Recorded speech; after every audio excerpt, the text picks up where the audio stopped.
Welcome, welcome. It's great to see you. This is our Jean Monnet Center Montreal Winter 2021 Speaker Series. I'm Juliette Johnson. I'm Professor of Political Science at McGill, and I'm a member of the center. And I'm moderating our series this term, and the theme is on Europe and memory. So what we're going to do, our protocol will be, we start with our speaker presentation, and it'll be about 40 minutes or so. That'll be followed by a short presentation by today's discussant, Sam Houghton, and then we're going to open it up to questions from the audience. And I want to note that the talk is going to be recorded, but the Q&A will not. So when we get to the Q&A, please use the raise hand function to indicate that you want to ask a question, and we'll talk. We'll have a great conversation, and then we're going to end promptly at 10:25. So I'm really happy to have our special guest star today, Regina Weber from Rheinval University in Germany. She's a postdoctoral researcher there and the coordinator of the UFoot project. So that's the project Becoming European Through Football. She studied political science and history at RWTH Aachen, at Charles University in Prague, and at the University of Potsdam, and received her PhD from the University of Duisburg-Essen. And her manifold research interests include European identity, political activism, and the behavior of individuals in changing organizational contexts. So Regina, it's great to have you with us, and the floor is yours. Thank you very much, Juliette. Let me first try to share the screen with you. I hope it works now, does it? Can you see everything? Good. So thank you very much for the invitation and the opportunity to speak here in the context of this speaker series at the Jean Monnet Center. I'm very grateful to be able to share with you some work from our still ongoing project on Europeanization of identities. And the work I'm presenting here is part of a larger research project on Europeanization of identities of football fans covering 4 European countries, namely the UK, Germany, France, and Austria. And with this project, we seek to enrich the research on identity formation in the context of Europe with a perspective that takes into account seemingly non-political everyday activities, such as football fandom, or how you might even call it soccer fandom. I will stick to football in this talk, however, and just to make sure that we're talking about the same thing, I'm talking about the European football, so 11 against 11. Our perspective on identity formation in the project actually seeks to go beyond what I would call the typical approach of European identity studies, to focus first and foremost on a rather narrow political understanding of Europe, often even restricted to the European Union, but at least restricted to politics-related activities, such as attention patterns among politicized citizens, merging news agendas in the media across different European countries, or overlapping norms and values among European citizens. So, while such traditional approaches cover the formation of conscious political identities, I would now like to focus my presentation on how citizens build their relationship with Europe outside of official politics. And I will use the live world of football fandom to ask in how far identifications of fans have been Europeanized, meaning that in how far can we see traces of Europe in identifications of these fans. Or more specifically, my main question is what communities of belonging do football fans relate to, and what frames of reference are relevant for them in the context of an ever-increasing Europeanization of the football game.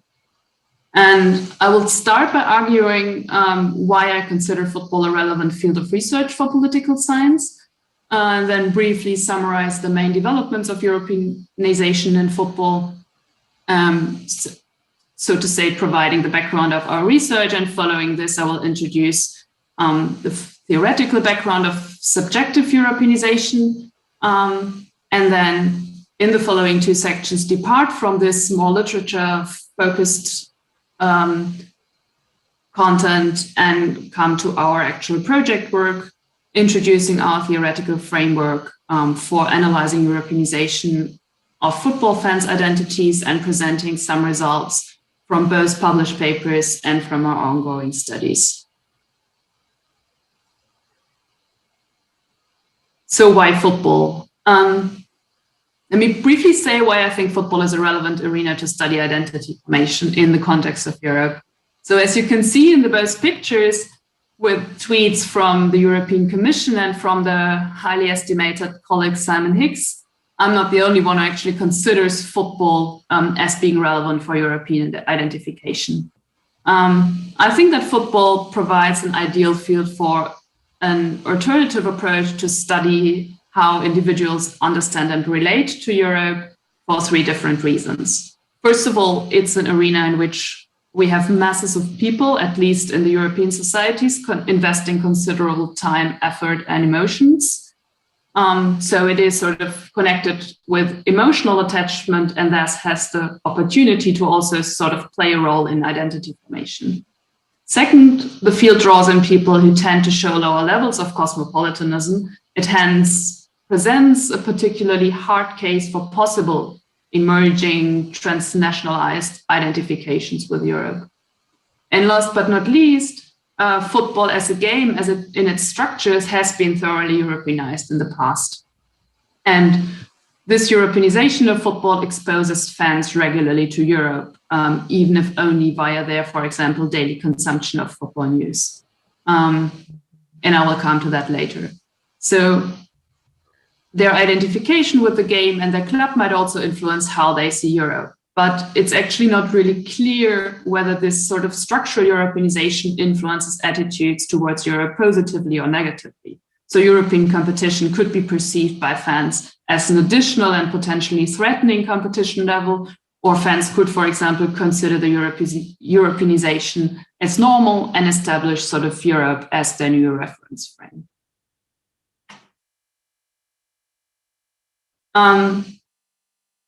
We usually or commonly understand Europeanization as the process of change in the domestic arena resulting from change at the European level of governance, but I would like to stress that it's not a one-way road. So we rather have to understand Europeanization as a circular process where actors at the domestic level are not only passive receivers of European level pressures, but they also influence processes at the European level, for example, by influencing through lobbying or participating in decision-making on the European level. And then later they have to adapt to these changes on the national level and maybe, again, sort of motivate or trigger change on the European level. And this also applies to how Europeanization of the football structures have taken place in the past, maybe 70 years. We have seen football often being called like a global game, but still its epicenter, sort of say, is in Europe. And that is also where the game has developed common structures, institutions, and policies. And these developments reach back more than maybe 70 years, but they have enormously accelerated since the mid-1990s. And we can actually understand this Europeanization of football in four constituting mechanisms. So most prominently, we have the establishment of a pan-European league system with the Champions League and the Europa League as the two pan-European leagues where clubs from all the UEFA countries can theoretically play against each other over the course of a season. Then the results of two direct interventions of European Union institutions, the acceleration of the European transfer market following Bosman rulings, the so-called Bosman rulings by the European Court of Justice in the 90s, which ruled void the transfer market regulations back then and included the football player market into the European free market. And the intervention of the European Commission in the central marketing of broadcasting rights of football broadcasting, which actually exempted football from pure market regulations to assure balanced competition in the sport. So, and finally, both resulting from and also sort of corroborating the above, we see the increased transnational coordination and cooperation between football clubs, in addition to the cooperation between national associations and the UEFA. So we have something like an ambiguous relationship between football and European structures, which partly sort of enshrines exemptions of football as a sport from European Union competition regulations to assure equal competition within the sport, but it also includes football as a labor market, as a normal business into the European free market, and thus forces the actors in the field to follow European Union regulations. So as a result, European Union pressure spurred adjustment in football governance throughout the past decades, especially in the transfer market, while other core football policies, for example, the broadcasting market, remains intact despite its potential friction with European legislation. So this described Europeanization of football constitutes what I call the material or objective changes within the field. And the results of these dynamics can be summarized as being influential for fans in two different areas.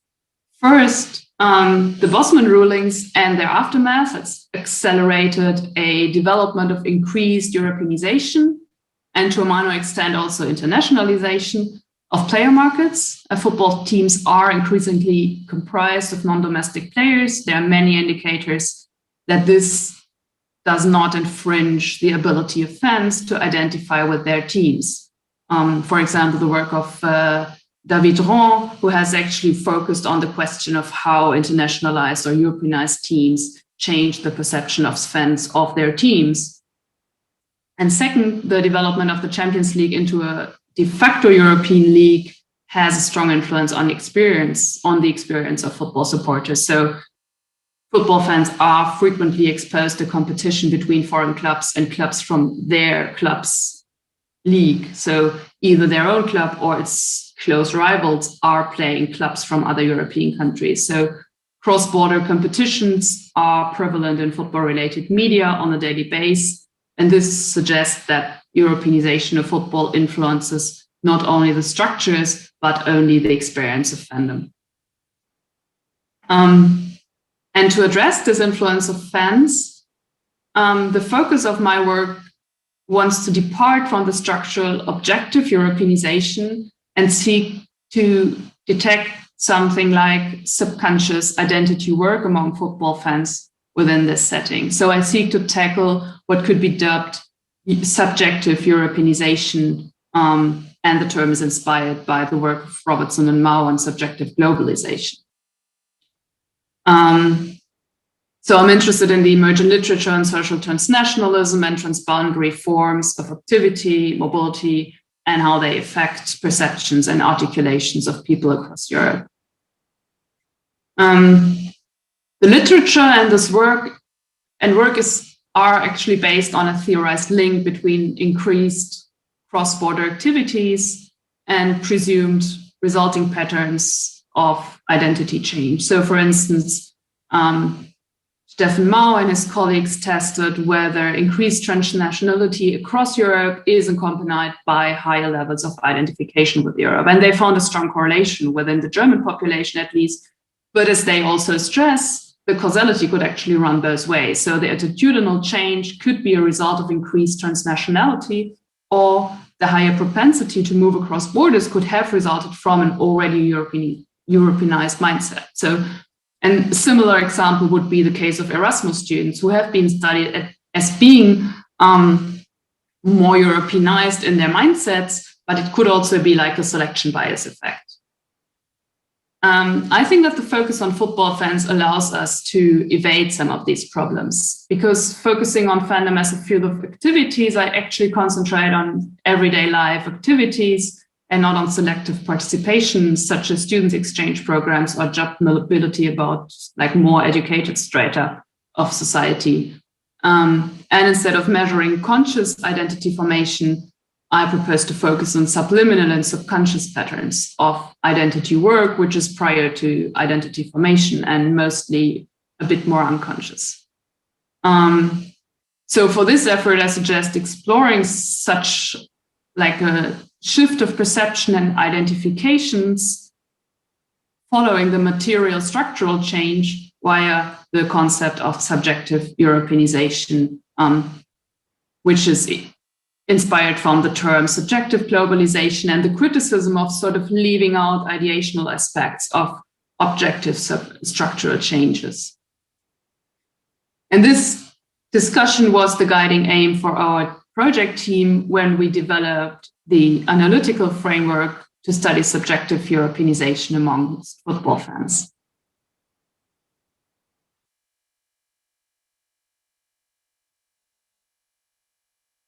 So our main research question for the development of an analytical framework was the following. So if mindsets and perceptions of football spectators have become Europeanized as a result from the just elaborated objective material changes in the field, where would we be able to detect such forms of subjective, subtle, subliminal Europeanization?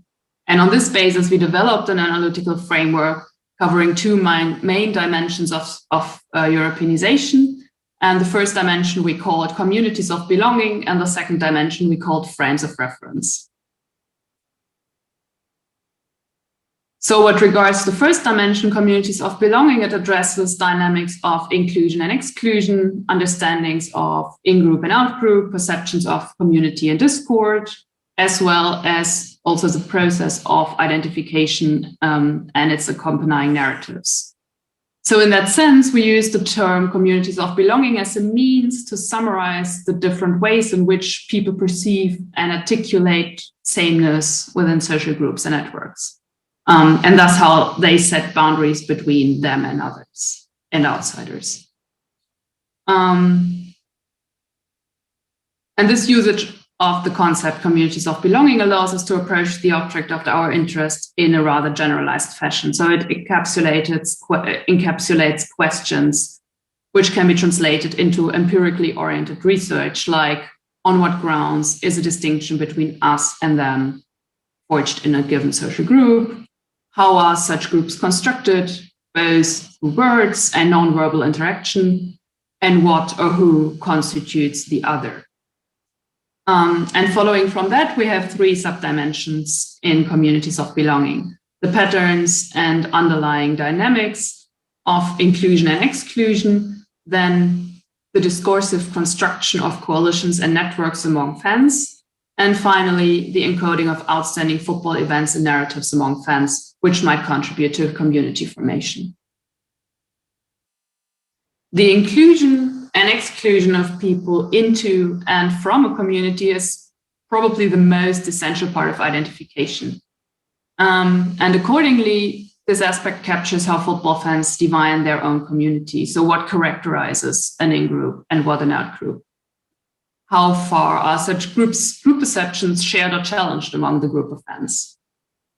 And linking back to the Europeanization of the structures of football governance, an obvious starting point here is analyzing fans' reactions to the Europeanization of player markets. So, for example, has there been like a normalization of Europeanness regarding their view on the player market, for instance, or is being foreign still debated regularly among fans when they talk about players?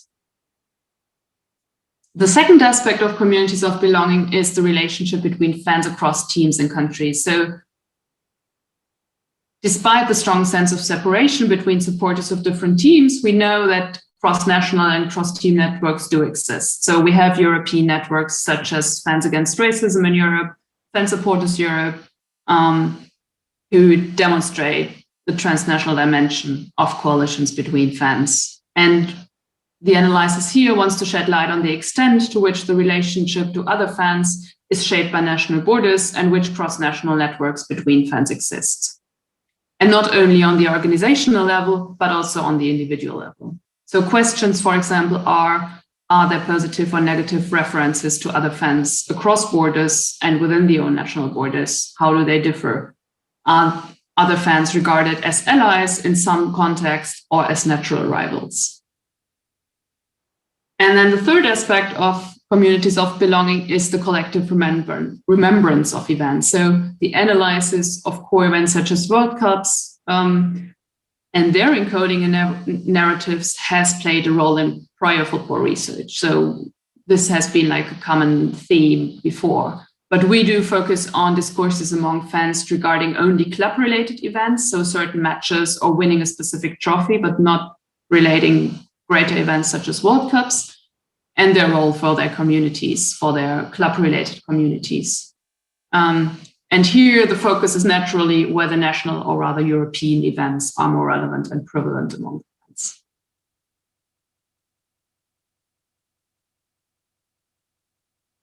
So the second dimension of the analytical framework focuses on frames of reference. And frames of reference is something like a container category to analyze different types of social arenas and the references to special distinctions between, for example, national, international, home away, domestic, European, local, or national. So frames of reference include articulations or spaces for action and attention, for example, following football events, travel activities, tourist activities in the context of football matches. And the focus here is on the relevance and normalization of cross-border action, so in the context of football fandom. So frames of reference incorporates an analysis of the fan's perspective on national competitions vis-a-vis European competitions. So first, we look onto national club competitions, which is usually the first national league and national cup competitions. They are usually seen as the supporters' main interest. And we seek to capture here how supporters perceive the national competitions, how they attribute relevance to the national level. For example, do they see it as prior to any other competition, or are these national competitions seen as mere springboard to European level competitions? The second aspect are European competitions. And as I said, national competitions had been the norm in the past, but the creation of the de facto European league system could have changed this, at least for fans whose clubs can take it for granted that they qualify and play on the European level. So the framework here captures whether supporters perceive European club competitions as normal or extraordinary, and also how do fans see that participation in these competitions is relevant? Like, do they see the club as a representative of the national league or even of the nation, or do they simply see the European competitions as competition between the best European clubs? And then the third aspect of frames of reference is the context of national and European competitions. And this covers the attention across these different levels. So questions to address here are, for example, what shapes ideas of rivalry between fans? How do fans devote interest to their rivals in other European countries compared to national or regional rivals? And connected to this also the attention and potential travel activities for matches, like how do fans travel across Europe to follow their teams compared to national competitions? Are these travel activities maybe also connected with tourist activities or not? So these two dimensions with each of them three subcategories constitutes our analytical framework. And it's the basis for also the following empirical analysis that I'm presenting. And as you might see, the aim of this framework was to make the rather or often very blurry term identity a bit more specific and as measurable as possible. And following this, I will present some of our empirical results. So the empirical part that I'm presenting builds on a qualitative text analysis of online discourses or discussions among football fans of the Premier League club Manchester United. And it focuses on discussions among fans about rivalries, competitions, and player transfers. So briefly, what's the context of our case? It's a football club located in England, and England, especially after Brexit, can be considered a hard case for identification with Europe. So political attitudes in the UK and especially in England, are, compared to the EU 27, by far the most skeptical towards Europe, including the lowest rates of identification with Europe.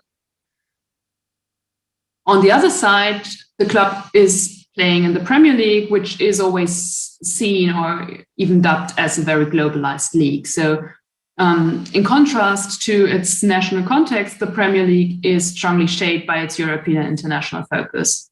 It has one of the highest rates of non-domestic players in Europe, and the vast majority of these non-domestic players is from other European countries. Also, Manchester United as a club has often been called the global brand. It's one of the financial heavyweights in international football. They have won more trophies than any other English club, more than 30 national trophies and several European trophies. And it's actually safe to say that the club is a regular guest in European competitions. Just as a footnote, the club draws in fans from all over the world. And at the same time, it's located in the north of England, which is a local area that has become well known for rather anti-European sentiments. Even though we cannot guarantee that all the authors of the text that we are analyzing here are from the Greater Manchester area, we have actually seen, like, analyzing how they discuss about traveling to matches, that many of them are. So we actually consider many of the writers being from the area.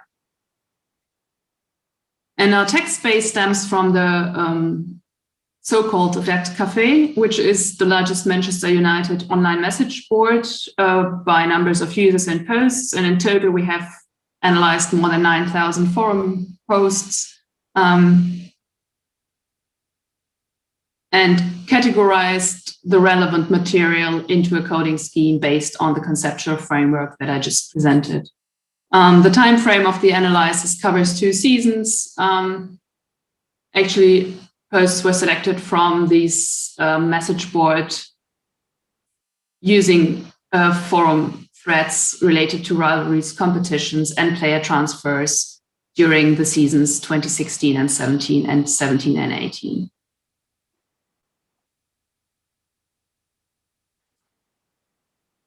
The fans' communities of belonging are reflected in how the supporters include and exclude the important actors in football, fans and players mainly. And we found that in-group and out-group criteria are prevalent within the debates, whereas references to other fans and narratives and narratives of events are actually not very present. And I would call the communities of belonging, so to say, like a controversial dualism. So the fans define the in-group, which is like Manchester United as a club, but also its followers, actors, and players, in 2 different ways. There is a dualism between a first defining line based on success, meaning success in Europe, while the second line is connected to Englishness and locality. So the success-based understanding of in-group includes strong and positive references to Europe. So several fans emphasize their aim to be among the elite of European football clubs, and being counted among the best teams in Europe is the dominant self-understanding. The top quote illustrates this understanding. And I'm quoting, Real, Barca, Bayern, Barca, and even Juve are far ahead of us. And last year, Chelsea were too. If we are aiming to top of the Europe, signings should be from top of the Europe too. So fans characterize their team as one of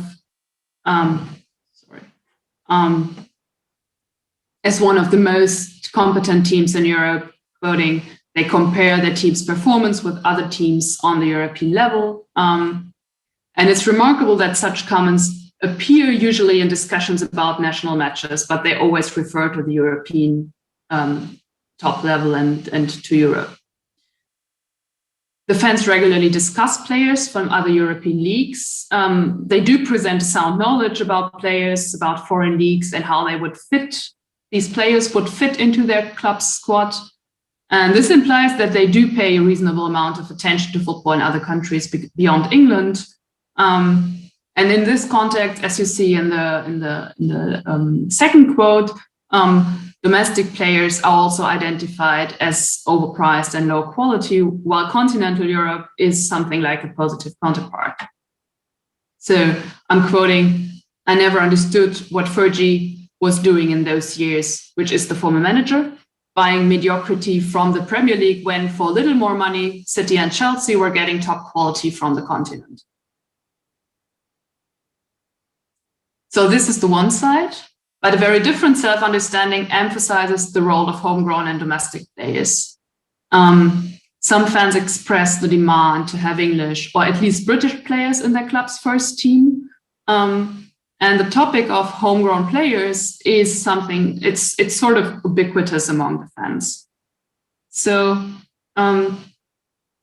we see in the next quote that it's not only about having a player that came through the club's youth, but at least some fans have actually a demand for English or British players. And I'm quoting, "Are people honestly happy with not having a single British player, never mind English, never mind homegrown, disregarding Pogba, who we brought in from France, in our starting 11?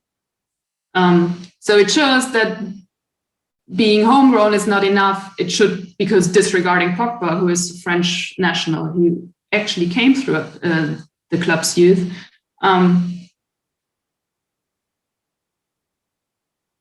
But actually players, for some fans, should at least be English or at least British.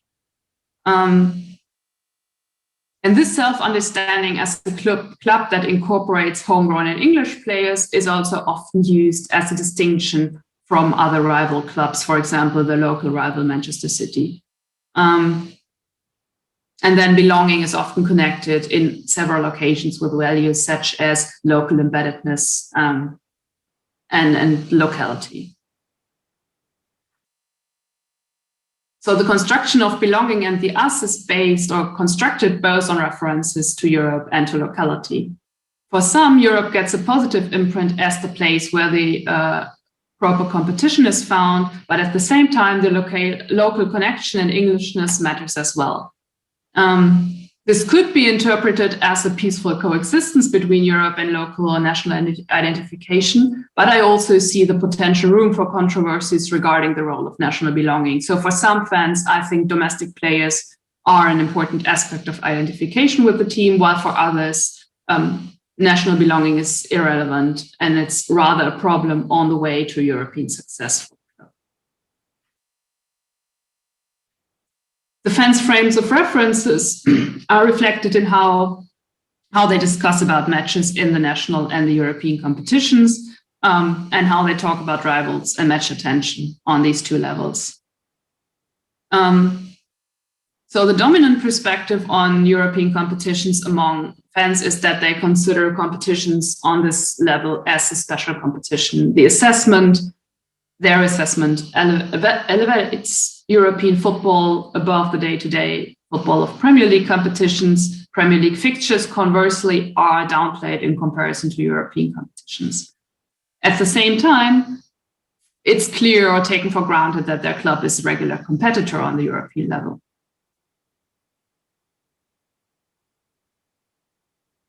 So qualifying for European competitions is discussed as most relevant goal of the team. So to quote, "I really don't care should we wear. The important thing at this stage is picking up the 3. So if anyone fucks up in the top 4, we'll be there to take advantage." And this is a post-match discussion against the national rival West Ham, which is actually an equal but an inferior rival, but still they don't mind that they actually lost. So fans could look at European competitions from two perspectives. They could consider them to be competition among the best clubs in Europe, or as a place where a club from their national league represents the league. Within the discourse of the Manchester United fans, the perspective is clear. So most consider these leagues to be a competition among the best in Europe instead of a place to represent the national league of their country. And while on the sports level, competition or European competitions are seen as normal when we're talking about fan activities, such as traveling to matches. So traveling to European requires usually much more effort than visiting a national away game, especially also given England's comparative geographic isolation. So matches tickets are usually not as difficult to get, but and the problem that these are usually scheduled and they require applying for before travel opportunities are clear. It is a problem for many of the fans to travel to these matches. And the next conversation shows this very clearly. So I'm quoting, "I'm thinking of applying for a ticket, but I'm thinking if it's worth paying £400 for a flight ticket. Anyone knows if there's any other options?" Another one answers, "All the flight options that I have seen require leaving Monday and night in another European city. Thomas Cook Sports said they're expecting to do a trip, but I don't know myself if I'll apply based on expecting." So to summarize, Europe and playing in European competitions is seen as the norm, but while on the sports side, these competitions are more than welcome, they do change and influence potential fan behavior, especially the matchups. And the amount of money that is needed restricts access to a few fans.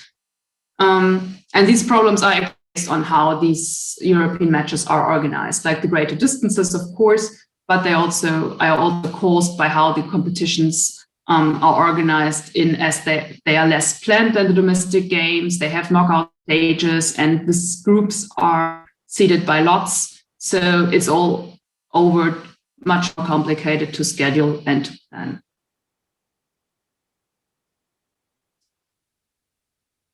I will now contrast these results with results of an Austrian club. As the empirical results from Manchester focus fans in an internationalized club in a rather Eurosceptic environment.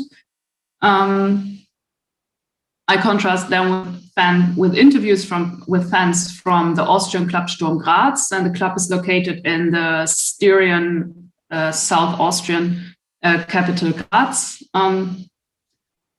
It had its best years in the 1990s and 2000s, winning several national championships, and even competed in the Champions League group stages during three seasons back then. Since then, it had not been very successful anymore in even qualifying for the European competitions. And while Manchester United can qualify for the European competitions via the National League, the Austrian clubs can only reach qualification stages of European competitions where they have to compete against teams from other, so to say, smaller European leagues before they can actually enter the real competition. And contrary to the Premier League, the Austrian Bundesliga is dominated by domestic players. So around 70% of the players are Austrian citizens, and the league even reinforces such team compositions as there are financial incentives for the clubs based on the share of Austrian players in the teams. So for the fans, the experience of Europe through participation of Austrian teams in European competitions and through the player market should actually be different, at least less European and more Austrian. So the communities of belonging of the Sturm Graz supporters can be called locally embedded within Europe. They are shaped by a self-understanding as having a regional focus stretching beyond national borders. The local or regional connection to players with origins in Graz and Styria is heavily emphasized by the fans. And such local connectedness of the players is relevant as fans think it guarantees stability in the squad and makes players stay longer due to their regional connection to the area. It's important that this demand for regional connection is not misunderstood in a tribal sense. So many fans emphasize the clubs and the region's historic connections with the larger region, especially the Balkans. They prefer to see players from these countries playing in the club, especially as there are many people living in the area with such family roots. So I have a quote of one fan who emphasizes that he's not interested in the nationality or a potential migration background of the players, but in the local connection to the club and to the city of Graz. So I'm quoting, "Where they actually come from in the sense of migration background, I don't care at all, just to state it clearly. But it would be important that they were trained in the club. Whether they have an Austrian passport or not is not even second, but last of interest for me."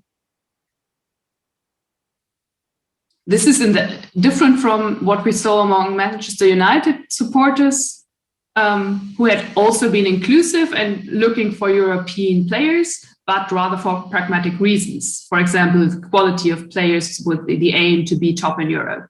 Here, the local embedding is somewhat connected with a cross-border, non-national understanding of belonging to their own region. The frames of reference in the interviews with the Sturm Graz supporters, I'd like to summarize with Europe as a pipe dream and closed shop. So the frames of reference are strongly influenced by the perspective of being in an underdog league that has little to say in the European football arena. The first pattern that's visible between them consists of a view on the Champions League in particular, and European competitions in general as exceptionally positive. And the Champions League is widely accepted as contest between the best teams in Europe.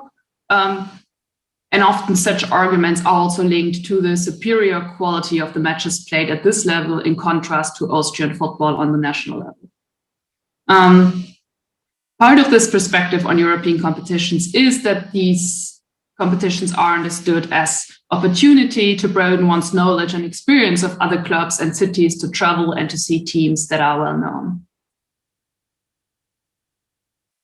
So as the quote actually states, I'm quoting, "Titles are actually not important for me at all. I mean, it would be nice if you play in Europe. You can't talk about titles anyway. But it would be nice to play in Europe again for a longer time, just because of the travel. So I would like to have that again, to go somewhere with Sturm and not to be eliminated again somewhere, losing against a team I've never heard of in my life before." So the quote highlights that the qualifying rounds are actually against less renowned teams, do not provide the Champions League experience for the fans. It shows that the Champions League is seen as a place where a few top teams compete against each other, and basically the club has no chance to be part of. Some of the interview partners additionally describe the European competitions rather negatively as closed shop, being overly commercialized, drifting extremely apart, and mention a huge difference between the top 5 leagues and the rest of Europe. But while the fans are aware that their club is rather unlikely to compete in the European competitions, they often express a genuine interest in top-level European football. And this differs from the perspective of Manchester United supporters, in that those had taken participation in the European competitions for granted and perceived it rather as a matter of course for them, and they were mostly focused on their own club, while here fans are mostly or more focused on European football independent of their own club. So what to conclude for subjective Europeanization of football fans? I started from the ongoing trend of Europeanization in the governance of football and asked how this affected fans' perceptions, and if and how it is traceable in their subliminal identification and expressions concerning Europe. And based on this, I would propose 3 conclusions. So first, Europeanization of football has left an imprint on fan discussions and their subliminal identifications. I think we can conclude that the structural objective Europeanization of football has left an imprint on how fans view and discuss football. So cross-border aspects are prevalent in their discussions, and this supports the assumption of an effect of Europeanization in live worldly contexts on individuals' Europeanness, even in countries or in a country context where the general attitude is rather Eurosceptic, maybe. We have seen that many fans possess extensive knowledge of football in other countries, and European competitions are the main reference frame for many fans. Second, a dualism exists between locality and Europeanness regarding what I call the community of belonging. and national references are contested. So while a European perspective and a sound knowledge of players and teams in other countries are prevalent among the fans, local belonging still matters. For the fans, locality is an important aspect of how they identify with their team or their club. And this constitutes a dualism between local and European references in their talks. And at the same time, the role of national belonging is contested. So there are indicators that some fans consider national belonging as important, while others rule it out completely as irrelevant. And third, European competitions are the main frame of reference, both in affirmative and in dismissive terms. This might also endanger traditional fandom. So the European competitions are the main frame of reference for the fans. And this focus can be either positive or negative. The positive aspects or the positive perspectives see the European competitions as an attractive format of football for the own club or in general. But the negative perspective emphasizes the exclusive character of the European competition and the lack of access to the competitions, both for fans and for teams. And while the positive attitudes towards these competitions have the potential, I think, that fans relate positively to Europe as such, the negative and exclusive impressions can work actually vice versa. So an exclusive format of European football competitions might not only alienate fans from European football, but potentially also corroborate other and maybe more political anti-European sentiments among them.